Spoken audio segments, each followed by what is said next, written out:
Hi everyone, thank you all so much for coming tonight. My name's Christina and I'm the events coordinator at Bookstore Magic, which is the bookstore just a few blocks down on Smith Street. We're really excited to be here tonight, and before we get started, I just wanted to get a few housekeeping notes out of the way. I first wanted to thank the Invisible Dog for allowing us to use their space for this event. If you need the restroom at any point, there are these two doors to my right. At the end of the talk, we're going to be doing a Q&A, so start thinking of questions for that now. And I know many of you picked up a book with your ticket, but we'll have additional copies of Leslie's and Isaac's books available for purchase where you checked in, where Leslie will also be signing and personalizing books at the end of the event. If you're joining us on the live stream tonight, we encourage you to buy a copy of Brooklyn's Last Secret via the link in the description. Tonight, it's my privilege to introduce Leslie Stein, who joins us tonight in conversation with Isaac Fitzgerald to celebrate the release of Brooklyn's Last Secret, a rip-roaring journey through the highs and lows of tour life. From tour fashion to breakdowns, mechanical and emotional, Leslie Stein holds no bars in this incredibly funny and heartfelt love letter meets parody of life on the road. Her first full-length fiction, Brooklyn's Last Secret, expertly showcases Stein's trademark cocktail of charm, wit, and whimsy, leaving readers decidedly affected by their time spent in her world. Leslie Stein is the cartoonist of the LA Times Book Prize-winning award Present, as well as I Know You Rider, Bright-Eyed at Midnight, and The Eye of the Majestic Creature series. Her comics have been featured in The New Yorker and the Best American Comics anthology, among other publications. Originally from Evanston, Illinois, she now lives in Brooklyn, New York, where she's been playing music with friends since 2002. As I mentioned earlier, Leslie will be joined in conversation tonight by Isaac Fitzgerald. Isaac Fitzgerald is the New York Times bestselling author of Dirtbag, Massachusetts. He appears frequently on The Today Show and is also the author of the best-selling children's book How to Be a Pirate, as well as the co-authored Pen and Ink, Tattoos and the Stories Behind Them, and Knives and Ink, Chefs and the Stories Behind Their Tattoos. His writing has appeared in the New York Times, The Atlantic, The Guardian, and numerous other publications. He lives in Brooklyn and is currently working on his next book. Without further delay, please give a very warm welcome to Leslie and Isaac.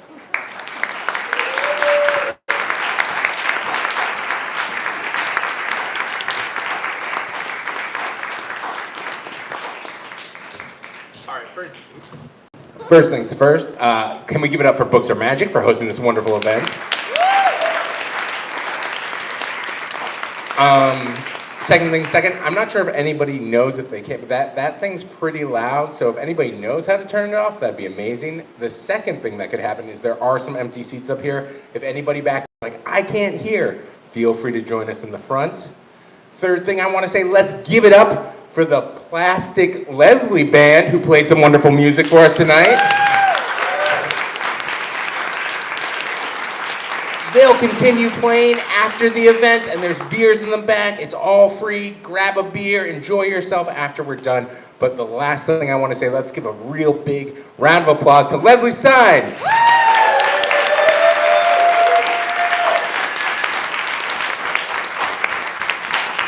How you feeling, buddy?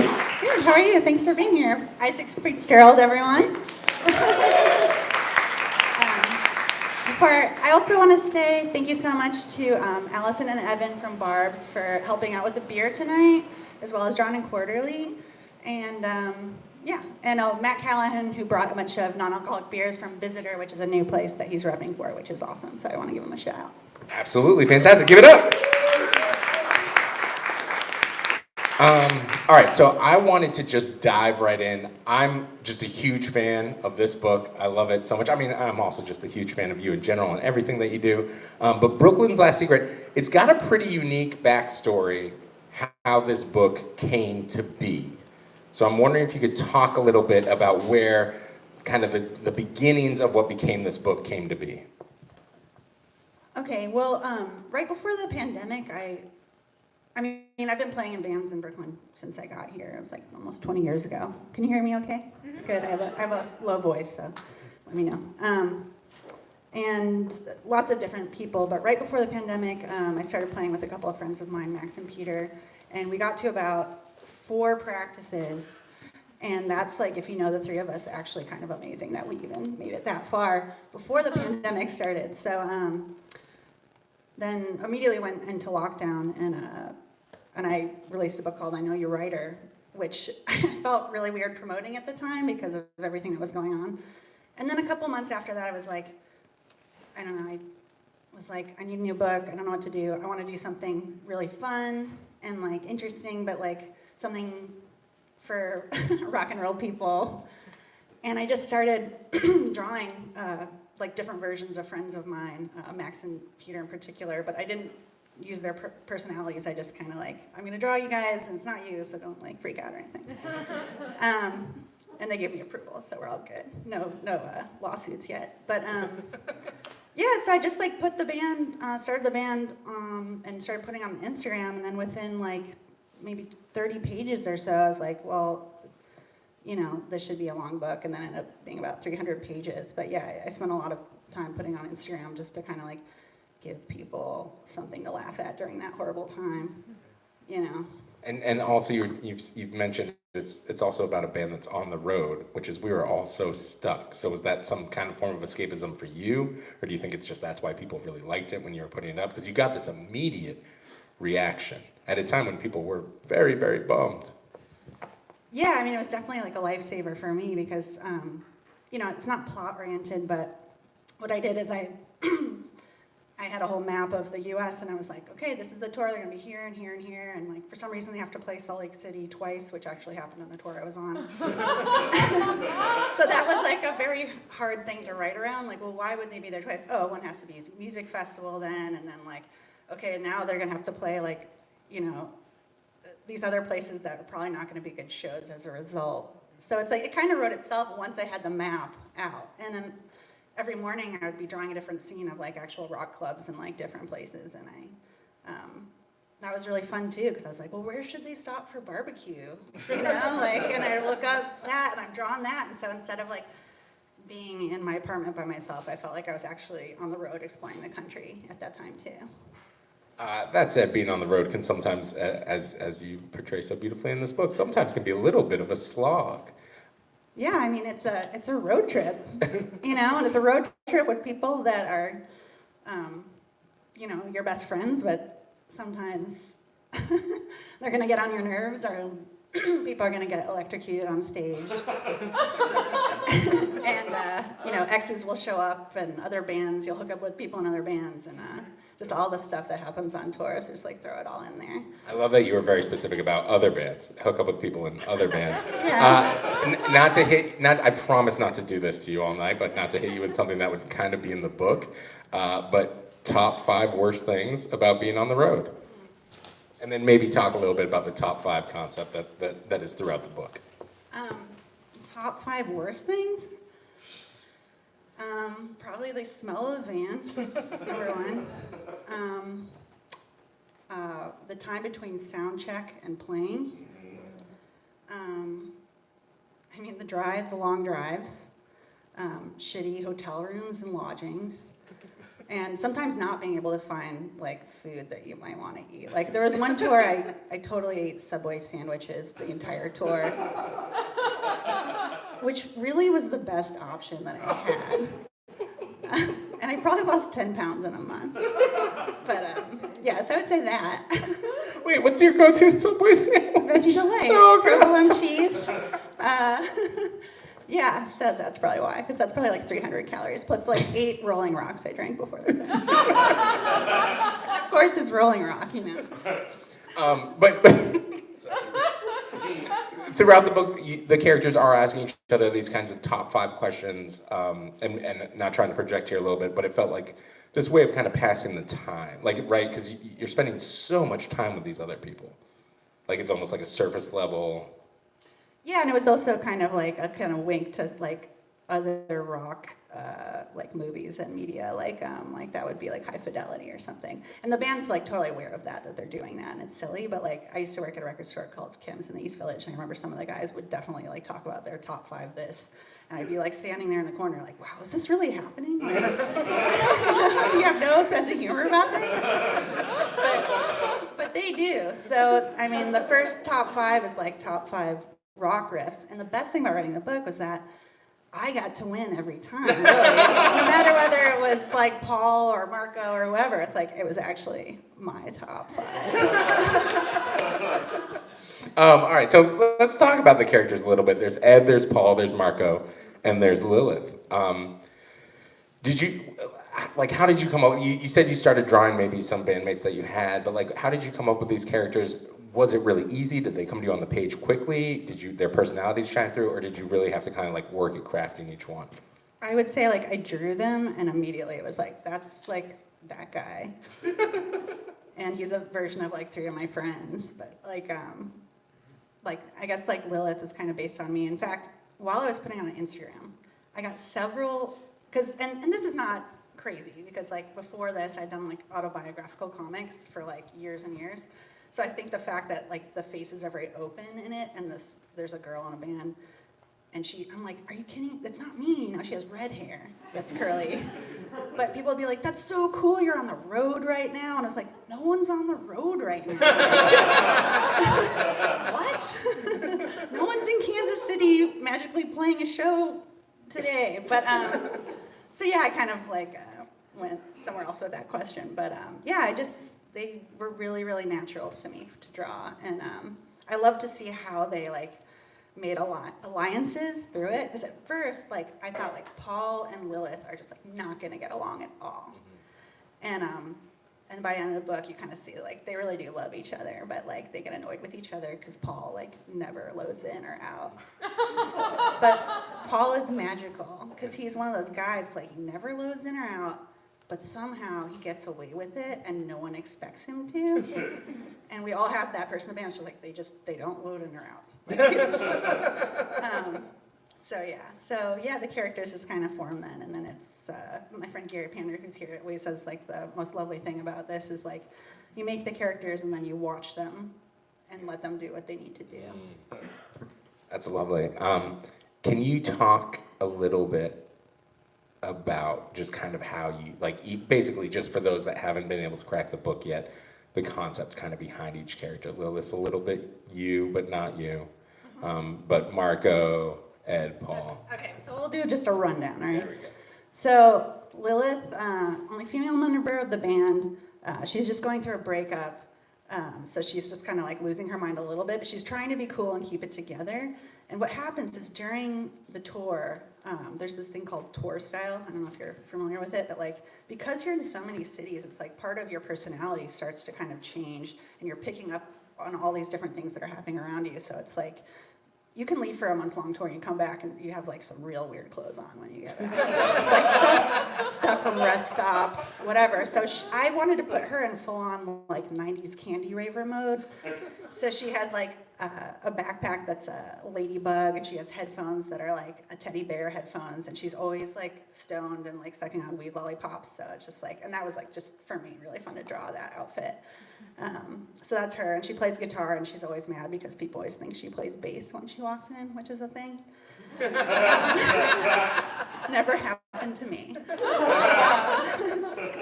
And then you have Ed on drums, and Ed's kind of like the band dad, what I call him. He's like the guy who makes sure they're getting where they need to go, which is like the most thankless job in the band.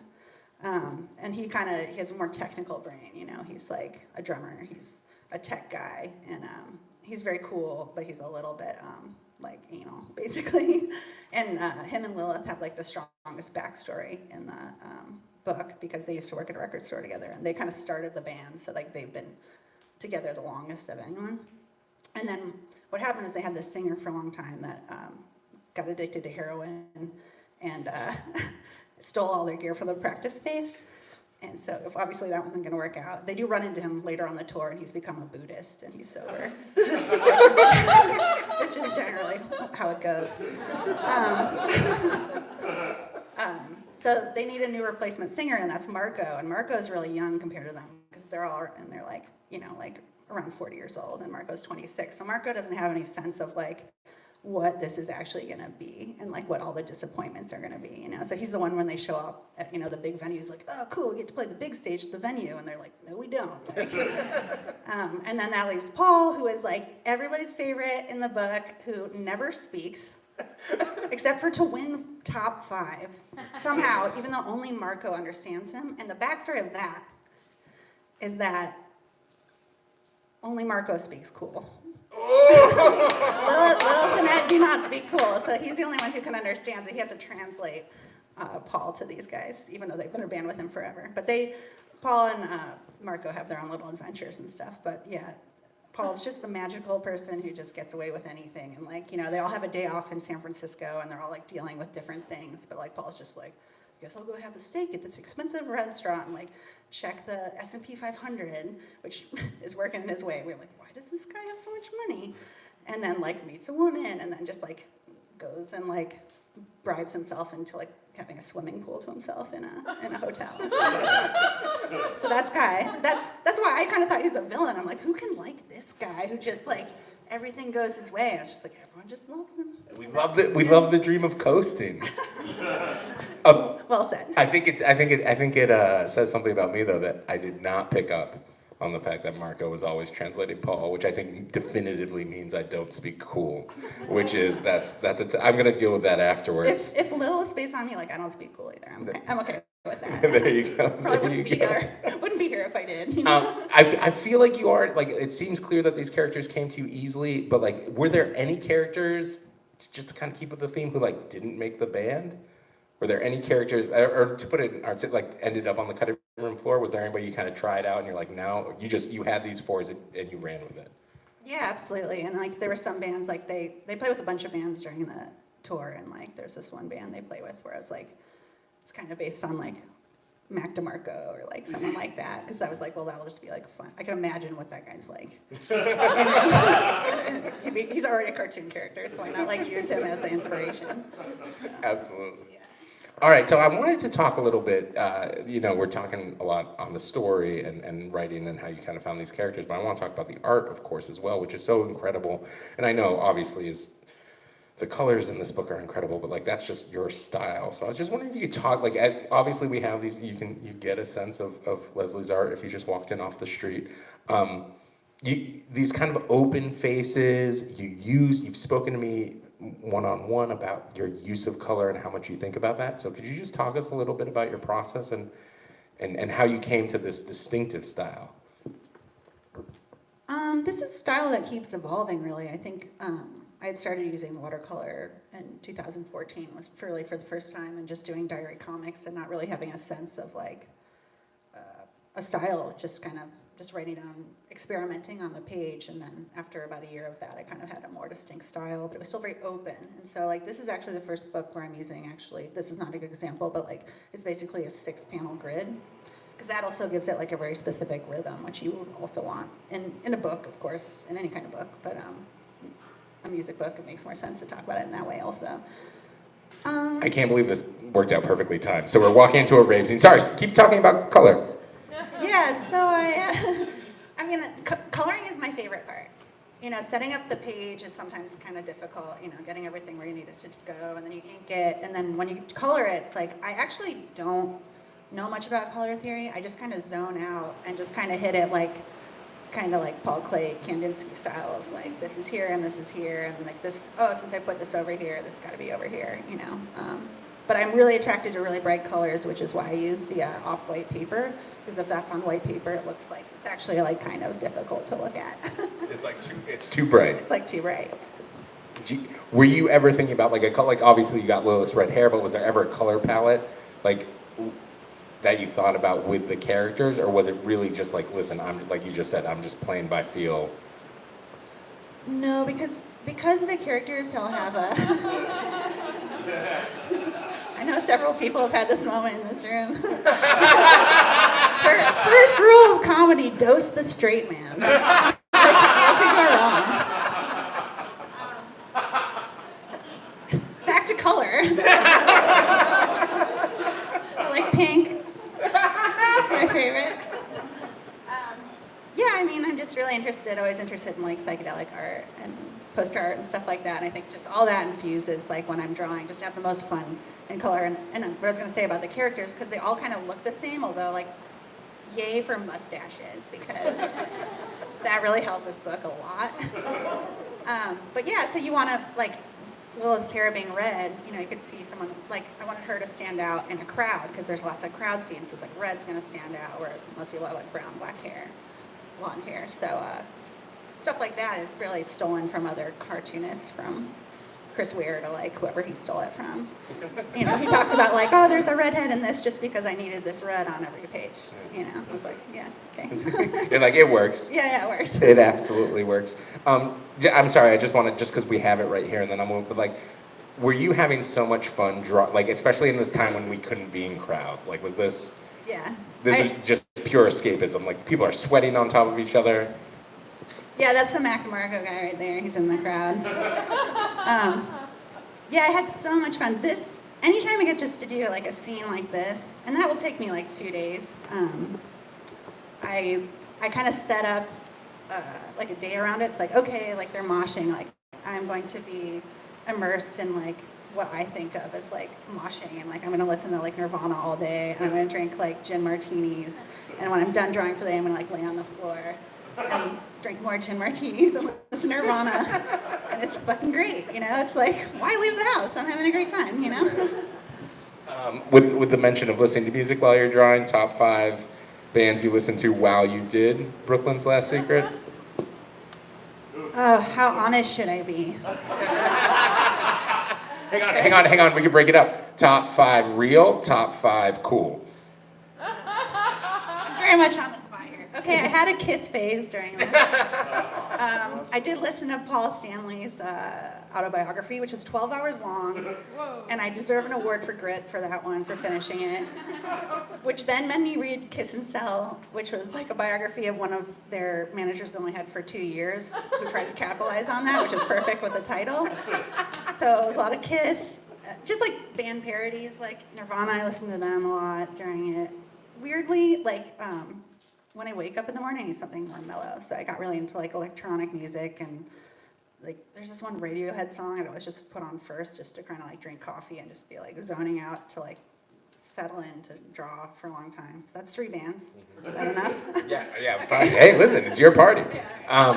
I'm gonna open it up for some questions or heckles or however you want to do it. I'm sorry, we forgot to encourage heckling. Yeah, we were supposed to encourage heckling. We forgot to encourage heckling, but you can definitely get it in during the. There we go, perfect, nicely done. But real quick, kind of a last 2-parter, which is like, especially you bringing up kind of rock and roll books. Are there books, graphic novels, anything that you see Brooklyn's Last Secret in conversation with? And then also, like, how are you taking the fact that many people are saying that this is like, and again, I do not know touring, but a lot of people are saying this is like the actually most honest representation of a tour that they've seen. Yeah, I mean, that's kind of why I did it too, because it was like I hadn't seen, usually you see bands, like something like Almost Famous, and it's almost like a rock and roll cliche factory movie. And I really like that movie actually too, and like there's stuff in there that I like. But like, but for the most people, like even if they get to that level, they still were on this level at some point. So it's like, I bet you if like someone from like a famous band read this, they'd be like, I remember those years. So it's like, it's a more like basic, like I think universal way that people tour. And I just, I think there's a lot of humor in it and a lot of camaraderie. So I just wanted to show that. And I thought I could do a good job of it. So we'll see.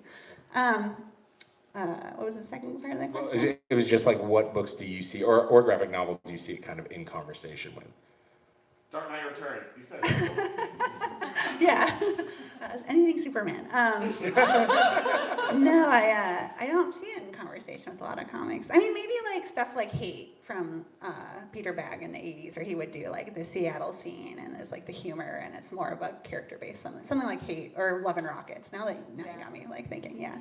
So there are those guys, and then, but during this time, I think that's just more formative stuff that I read when I was a teenager and that I loved so much. But that's just like so ingrained that like some things will come out in this, and like maybe like a year after I make it, I'll be like, oh shit, like that was that, from 20 years ago. But mostly during the pandemic, I did read a lot of like rock biographies just for fun, and not even ones that like people in bands that I like. Like I read Scar Tissue by Anthony Kiedis and stuff. I recommend it. But Any my favorite, I have to give a shout out to Dave Mustaine's Mustaine. Ooh. My favorite rock biography of all time. It's really fucking funny. There's a disclaimer on every page because he doesn't remember anything. So he's just like, he's like, I could be right or not. Or maybe Lars is right about this, but this is what I think. And it's just like, okay, you know. I find his whole voice to be very funny. Any feelings on Crazy from the Heat?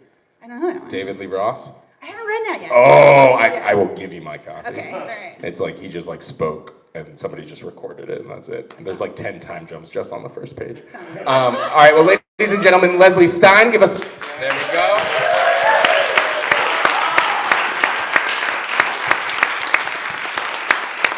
And let's get some questions going and or heckles. So there's a phenomenon that I refer to as a dangerous song.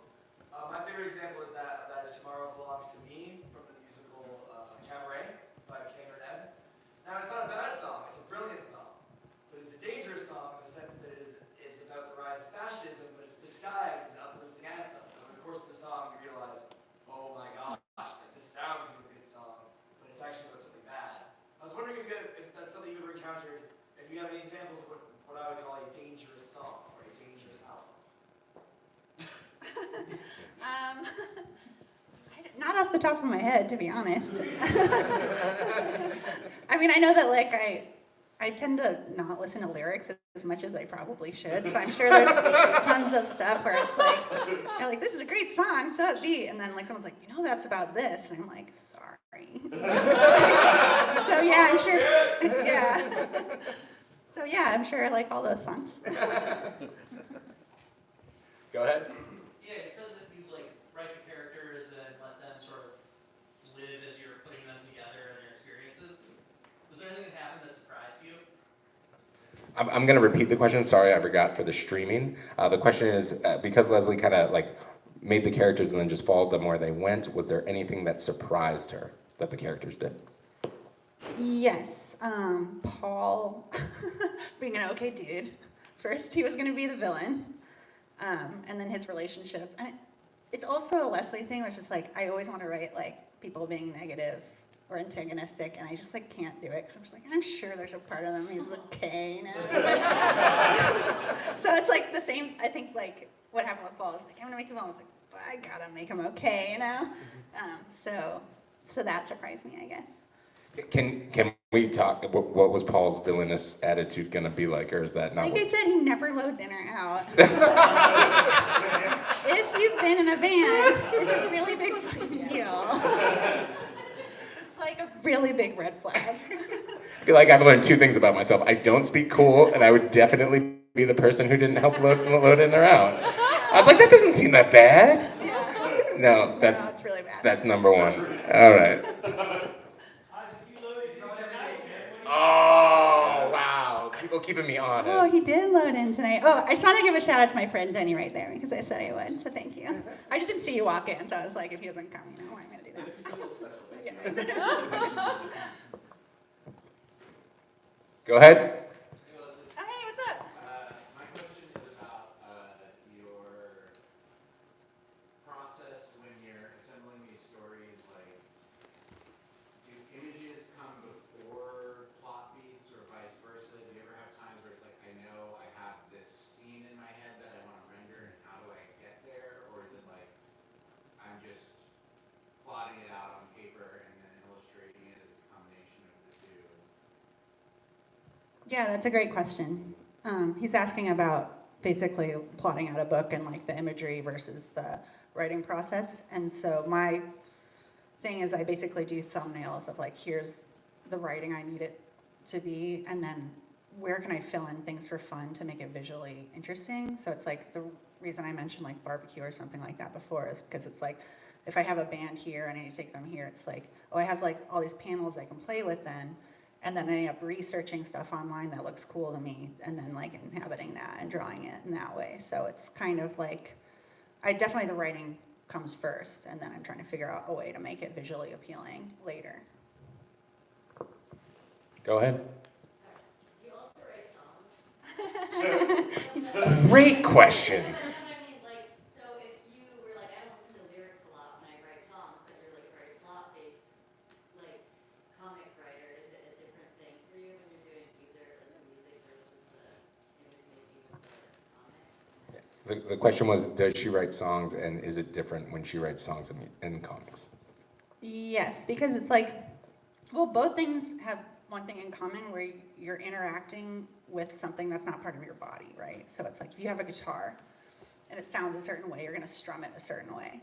And if I have like a brush that's very thick, like I'm gonna use my arm a certain way, and wearing a pen, like you're using your wrist in a certain way. So it's like your reaction to what's there. In terms of like lyrics and writing, like that was something I was never good at, because what I would do is like if I had my acoustic guitar in my hands and I'm playing it, I'm having like a physical reaction to the vibrations, and so like the reaction comes out in singing more like a tone to, and I know I'm like talking rich to you, knowing you know exactly what I'm talking about, but and then it'd be really hard because once I have the tone going and you go, it's like, how do I find lyrics that will fit into that in the right way? And that was always really tricky to me, to then find lyrics to fit in that way that were also meaningful. You know, I think that's why there's a lot of like, ooh, baby babies and like, you know, and rock and roll, because it's like, just throw a baby in there and then like, it's good, you know? Sorry, I want that to be a quote on like a gravestone or something. That's just so beautiful. Just throw a baby in there. Yeah. I just want to shout out to all the people in the room, and like, I'm looking around and like, so many people, like, raise your hand if I've played music with you in some fashion or another. Yeah. Yeah. That's half the people. That's incredible. Yeah. Well, so I did want to ask that question as well. What do you think? I mean, obviously, all of your touring and all of your music knowledge kind of went into this, but what do you think some of the biggest ways that you, as a touring musician, as somebody who writes songs, plays music, like informed this book? I mean, it was like the most natural thing in the world. It just felt so it wasn't even thinking for you. No, it's just like I hit the ground running, Yeah. you know? And that's what made it so pleasurable, you know? Was it fun that it wasn't a little, like, as we mentioned before, like, you wrote so much autobiographical like, was it fun to play in this, like, talk more about that? Oh yeah, it's like such a relief just to be able to be silly and, you know, transparent, and maybe have like the characters doing stuff that I wouldn't do, and then, you know, of course everyone thinks it's me anyways, which I don't care about either way.